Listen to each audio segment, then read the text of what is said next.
بسم اللہ الرحمن الرحیم السلام علیکم ورحمۃ اللہ وبرکاتہ جزا اللہ عنا سیدنا محمد اللہ و اہلہ۔ میرے ناظرین، امید ہے آپ خیریت سے ہوں گے۔ اللہ تعالیٰ شانہ آپ کو خوش و خرم رکھے۔ آج کی جو میری ویڈیو ہے اس کا ٹائٹل اور موضوع یہ ہے کہ جنگیں جو ہیں اس لیے ہوتی ہیں، قرآن و حدیث سے بالکل واضح ہے۔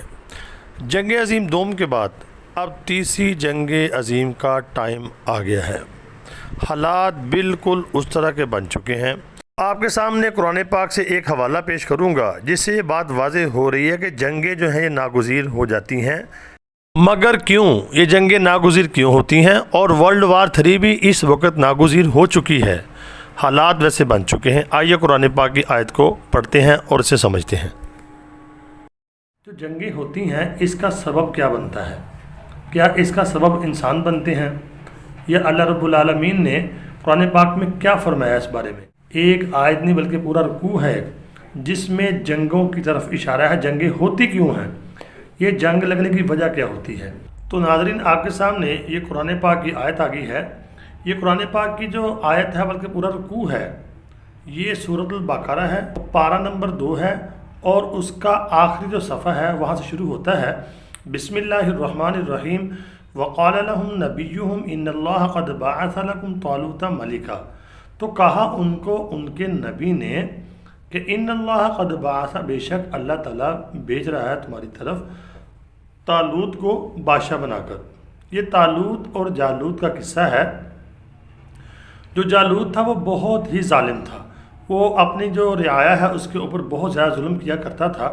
تو اللہ رب العالمین نے طالوت کے ذریعے سے جالوت کو ختم کر کے ان کی جو رعایا ہے، جو ان کی عوام ہے، اس کے ظلم سے نجات دلانے کا فیصلہ فرمایا۔ تو اللہ نے فرمایا، پھر اللہ رب العالمین نے کہ اس وقت کے جو نبی تھے انہوں نے کہا کہ اللہ نے تمہارے لیے طالوت کو جو ہے چنا ہے جالوت سے مقابلہ کرنے کے لیے، کیونکہ جالوت جو تھا وہ بہت زیادہ ظلم کیا کرتا تھا۔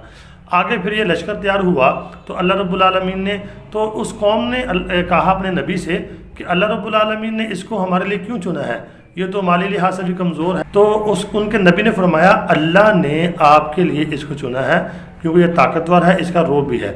تو پھر طالوت جو ہے وہ جالوت کے مقابلے میں نکلے، انہوں نے لشکر لے کے گئے، اس سے مقابلہ کیا اور جالوت کو انہوں نے شکست دی۔ جب جالوت کو شکست دی، شکست دینے کے بعد اللہ رب العالمین نے آگے قرآن میں فرمایا، جب جالوت کو قتل کر دیا تو قتل کرنے کے بعد اللہ رب العالمین نے فرمایا وَلَوْلَا دَفْعُ اللَّهِ النَّاسَ۔ یہ اسی رکوع میں سے میں آپ کو وہاں سے ایک لائن پیش کر رہا ہوں، یہ دیکھیں سکرین کے اوپر چل رہی ہوگی۔ وَلَوْلَا دَفْعُ اللَّهِ النَّاسَ بَعْضَهُمْ بِبَعْضٍ۔ اللہ فرماتے ہیں لولا دفع اللہ، اگر اللہ دور نہ کرتے، یعنی اللہ اگر دفع نہ کرتے بعضهم ببعض، بعض لوگوں کے ذریعے سے بعض لوگوں کو، یعنی کہ اللہ رب العالمین جو مظالم ہیں ان کو اللہ رب العالمین ختم نہ کرتے، اپنے بندوں کے ذریعے سے جو مظلوموں کی مدد کرتے ہیں، تو لافسدت الارض، لافسدت الارض، یہ زمین جو ہے ناظرین اللہ فرماتے ہیں کہ فساد سے بھر جاتی، ہر طرف فساد ہوتا، ہر طرف یعنی کہ اندھا قانون ہوتا۔ وَلَكِنَّ اللَّهَ ذُو فَضْلٍ عَلَى الْعَالَمِينَ، لیکن اللہ بڑے فضل کرنے والے ہیں تمام عالم پر۔ تو اللہ نے جنگ کے ذریعے سے اللہ رب العالمین جالوت کو عذاب دیا، اس کو شکست دی۔ جب وہ مرا تو اس کی جو فوج ہے وہ تباہ و برباد ہوئی، تو جو مظلوم تھے اس کی رعایا تو وہ اس کے ظلم سے یعنی کہ آزاد ہو گئے۔ تو اللہ رب العالمین کا ایک نظام ہے، جب سے دنیا بنی ہے قیامت تک، جب ظلم حد سے بڑھ جاتا ہے، جب نا انصافی حد سے بڑھ جاتی ہے، جب قتل و غارت حد سے بڑھ جاتی ہے، جب بے سکونی حد سے بڑھ جاتی ہے، تو اللہ رب العالمین پھر ناگزیر ہو جاتی ہے پھر جنگ۔ ان شریر لوگوں کو پاک کر کے اس دھرتی سے، اس دھرتی کے اوپر امن پھر لاتے ہیں۔ اللہ رب العالمین اس کے لیے اپنے نیک بندوں کو، اپنے برگزیدہ بندوں کو جو اس کے ماننے والے ہوتے ہیں اس کو چنتے ہیں۔ تو اگر آپ ناظرین ابھی دیکھیں گے حالات کے تناظر میں، تو اس وقت بھی پوری دنیا میں دیکھا جائے تو مظلوم کی کوئی داد رسی کرنے والا نہیں ہے۔